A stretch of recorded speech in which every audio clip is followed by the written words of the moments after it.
talking about thinking and feeling, what are your first thoughts and feelings when you finally touch land in Key West?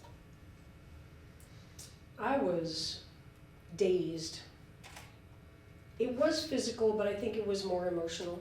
You know, to put that much into it. I don't know if you see when the winner of Wimbledon sometimes falls to his or her knees. It's not because of that match.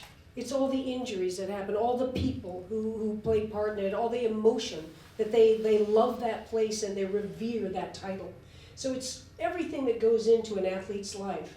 And as we walked up on the beach, and I was, stumbling, and you're not allowed to stop the clock until the way the words of the sport go, until there is no more seawater beyond. So you can be in calf high and then ankle high water. It's not over. So I was, sea legs and stumbling along. And one thing that I took in, Joe, was that my team is one thing, and I saw them. But there were thousands of people there, and they were crying.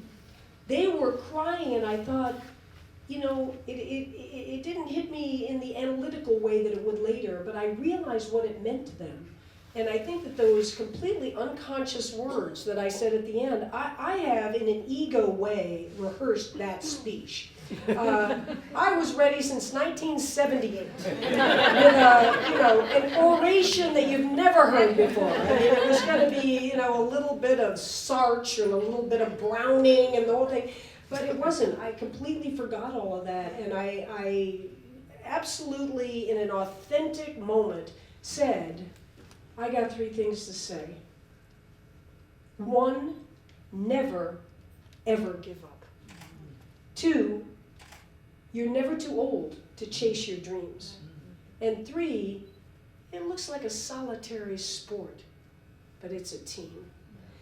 And I didn't rehearse any of that, not one word of it. And I think I was feeling those things, though, as I walked up, and that's why they kind of spilled out. And that's what I saw in those people's eyes. Those people, and I've heard from 25 million people worldwide. And I'm so touched and gratified because most of those people aren't swimmers, they're not athletes, they don't follow sports at all. It's just that we all want that lesson, no matter what you're fighting. Is it cancer? Is it a teenager who isn't doing well in your home and you're worried about him or her? Is it a dream or an obstacle that you're up against in your life and you care? You want to find your way to your other shore. Well, take it from me. You'll get there if you just don't give up.